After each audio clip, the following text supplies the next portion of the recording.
Bienvenidos hermanos al encuentro con la palabra, inspirados en la oración breve, el ciego Bartimeo: Jesús, hijo de David, ten compasión de mí.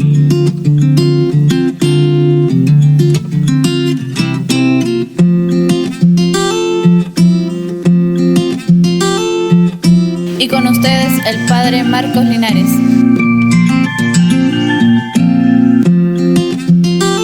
La lectura que voy a hacer está tomada del Evangelio de San Lucas, capítulo 2, versículos del 22 al 40. Transcurrido el tiempo de la purificación de María, según la ley de Moisés, ella y José llevaron al niño a Jerusalén para presentarlo al Señor, de acuerdo con lo escrito en la ley. Todo primogénito varón será consagrado al Señor, y también para ofrecer, como dice la ley, un par de tórtolas o 2 pichones. Vivía en Jerusalén un hombre llamado Simeón, varón justo y temeroso de Dios, que aguardaba el consuelo de Israel. En él moraba el Espíritu Santo, el cual le había revelado que no moriría sin haber visto antes al Mesías del Señor. Movido por el Espíritu fue al templo, y cuando José y María entraban con el niño Jesús para cumplir con lo prescrito por la ley, Simeón lo tomó en brazos y bendijo a Dios diciendo: Señor, ya puedes dejar morir en paz a tu siervo, según lo que me habías prometido, porque mis ojos han visto a tu Salvador, al que has preparado para bien de todos los pueblos, luz que alumbra a las naciones y gloria de tu pueblo Israel. El padre y la madre del niño estaban admirados de semejantes palabras.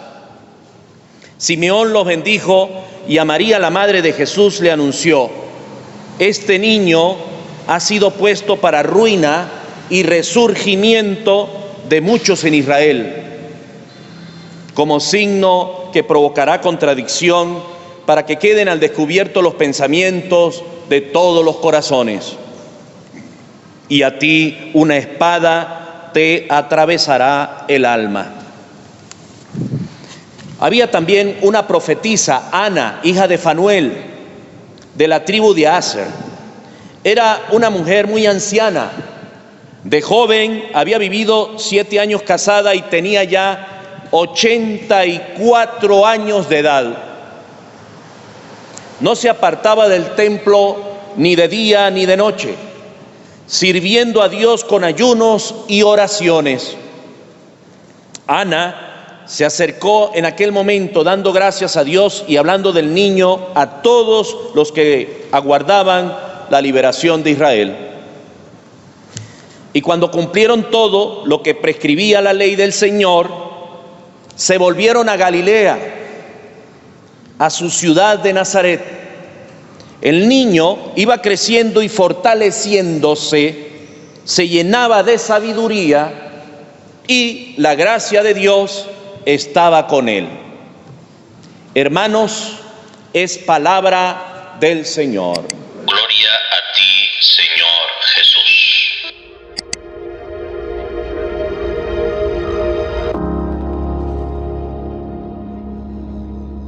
Hemos escuchado el episodio del Evangelio de San Lucas,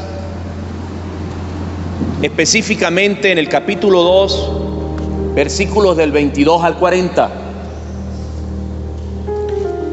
Hoy celebra la Iglesia la fiesta de la Sagrada Familia. Cada uno de nosotros, de acuerdo a su condición, a las circunstancias de la vida, ha nacido en una familia. Y una familia de mamá, de papá, de hermanos, o tal vez una familia constituida única y exclusivamente por la madre. O también casos se ven por el papá nada más, que después se hace cargo de sus hijos. o de su hijo. Pero todos venimos necesariamente al mundo por una familia, por la unión de un padre y de una madre. Nosotros somos su fruto. Hoy se nos pone y se nos presenta como modelo una vez más, pero es constante en nuestra vida, es perseverante la idea del modelo de familia constituido por María, por José y por el centro fundamental de esa familia, que es Jesucristo. Es constante la invitación del Evangelio y de la palabra de Dios a valorar, a dar gracias, a bendecir su nombre por la familia que nosotros tenemos. Sea, como he dicho, por gracia de Dios con papá y mamá, o también por la misma gracia de Dios porque la mamá o el papá solos no nos abandonan, o porque hay personas que se han encargado de nosotros, porque no existen los padres por alguna razón X, por alguna razón. No somos quienes para juzgar esa razón. Somos llamados a dar gracias a Dios porque existe un hombre y una mujer que han querido ser nuestros padres, con errores, con defectos, con dificultades, pero también con grandes virtudes. Aún sin saber cómo ser padres, han tenido muy buena intención en hacer lo que han hecho. ¿Cuál es el deber entonces de los padres entre sí? Respetarse. ¿Cuál es el deber de los hijos? Valorar a los padres, escuchar a los padres, ser obediente a los padres, tener paciencia a los padres, aunque chocheen. Por allá dice San Pablo en la carta a los Colosenses, capítulo 3, versículos 12 y siguientes. Aunque chocheen, ¿cuánta paciencia tuvo el papá o cuánta paciencia tuvo la mamá con nosotros desde que nacimos? Y todo se engloba en la paciencia. Los detalles los sabemos cada uno de nosotros, pero la paciencia fue siempre constante y perseverante. No a las primeras de nosotros hacerlos quedar mal cuando íbamos de visita a otro sitio, no nos abandonaron. Fueron siempre pacientes. ¿Cuántas noches de trasnocho? ¿Cuántos momentos de miedo y de duda por nuestro comportamiento, por nuestro crecimiento? ¿Cuánto de eso? Pues San Pablo nos recuerda que aunque chocheen, aunque molesten, aunque nos cansen los padres, nosotros tenemos que manifestarle a ellos el don de la paciencia. ¿Cuesta ser pacientes? Sí. Por eso dice San Pablo, aunque chocheen.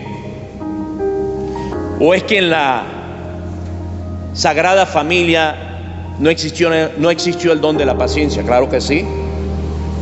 El niño Jesús, al principio, cuando le daba ciertos dolores de cabeza a su mamá y a su papá, tuvieron paciencia. Basta ver lo que conocemos por el Evangelio, cuando se perdía, cuando se iba, cuando contestaba de esta u otra manera. Pero también entre José y María, ¿cuánta paciencia? José tuvo una gran paciencia con María, sabemos de la historia al principio.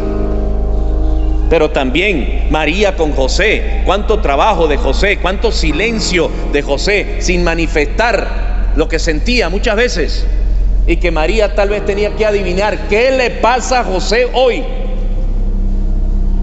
Pero por encima de eso, el don de la paciencia.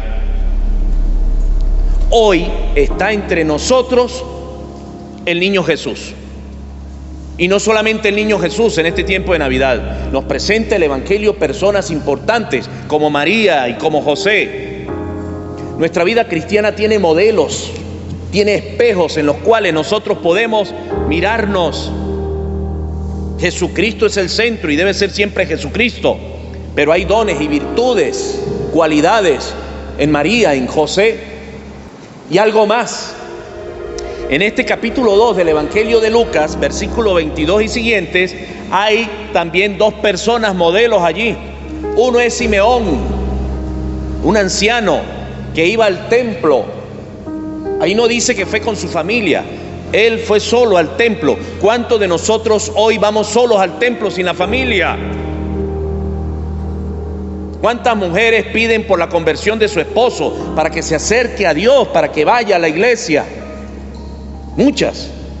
Pues ahí está Simeón, que sabe que la iglesia no es solamente para las mujeres, sino para los hombres también. Y ahí está Simeón, que le decía a Dios: no quiero morir antes de tener un encuentro con su Hijo Jesucristo, antes de tener un encuentro contigo. Y lo tuvo allí. Tanto así que cuando ve que llega esta familia y ve al niño, el Espíritu Santo, porque estaba lleno del Espíritu Santo, hace que reconozca a Jesucristo. Hoy nosotros estamos en el templo.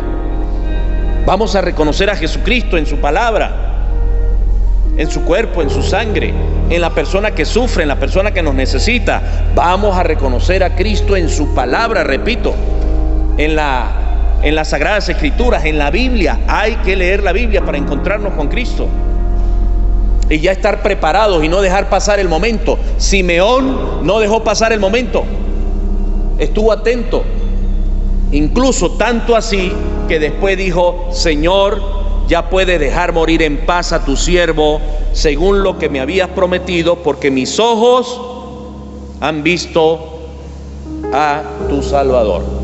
Bonito eso. Ya la vida plena, la realización en Simeón estuvo en el encuentro con Cristo. Nosotros decimos: yo tengo que realizarme en esta vida económicamente, intelectualmente, materialmente. ¿Eso llamamos realización? Pues sí, no está mal. Pero cada hijo de Dios, por encima de eso, tiene que llamar realización al estar viviendo ya con el encuentro con Cristo, al tener el encuentro con Cristo. Muy importante. Pero también hay mujeres que van solas al templo. Y este evangelio nos presenta el caso de Ana. Ana va sola al templo. Y Ana está allí también, una mujer ya mayor en el templo, que había estado casada y ya estaba sola a los 84 años, pero no se apartaba del templo. Significa no se apartaba del encuentro con Cristo también y de su oración día y noche. Servía a Dios.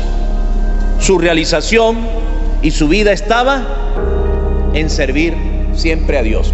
¿Dónde servimos a Dios? En la iglesia, en el ministerio de la iglesia, en el grupo de apostolado de la iglesia, servimos a Dios. En nuestra casa, en nuestra familia, servimos a Dios. Allí la paciencia, retomo esa virtud, no es solamente, decía yo, de los hijos para con los padres, sino de los padres para con los hijos también. Y de los padres entre sí, entre los vecinos. Estamos sirviendo. Para servir se tiene que tener paciencia a tanta gente que opina distinto. Es difícil complacer a todo el mundo. Lo importante es que tengamos la conciencia que lo que hacemos es por servicio. No se puede remunerar el servicio que hace un catequista en la iglesia. Es muy grande. ¿Con qué se le paga?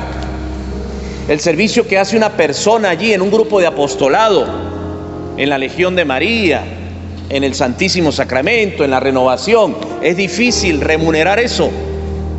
Se hace única y exclusivamente como realización espiritual y al estilo de Ana, que se dedicó, Ana la del Evangelio, a hacer ayunos y oraciones y en todo momento sirviendo al Señor. Eso sí, no dejemos que nos cause admiración, que nos cause impresión, que nos haga salir de nuestra zona de confort y de nuestro pensamiento siempre el mismo. No dejemos que pase esta Navidad sin sorprendernos. sin sorprendernos del encuentro con Cristo, sin sorprendernos de que Jesucristo está con nosotros. Y como dice el versículo 40 del capítulo 2 del Evangelio de Lucas, este niño iba creciendo y fortaleciéndose y se llenaba de sabiduría y de gracia porque Dios estaba con él. Vamos a sorprendernos también de la presencia del niño Dios entre nosotros, porque la gracia de Dios está con él. Y si le abrimos nuestro corazón y permitimos que nazca en medio de nuestra familia, la gracia de Dios estará siempre con nosotros. Todo lo debemos hacer en nombre de este niño. Como también lo recuerda San Pablo, todo lo que hagamos, todo lo que pensemos, todo lo que nos tracemos en proyecto futuro, que sea siempre todo en el nombre de nuestro Señor Jesucristo. Amén. Hermanos, Dios los bendiga. Hermanos, y los invito a hacer clic donde dice suscribirse al canal de YouTube para que les lleguen las notificaciones cada vez que leamos y meditemos la palabra.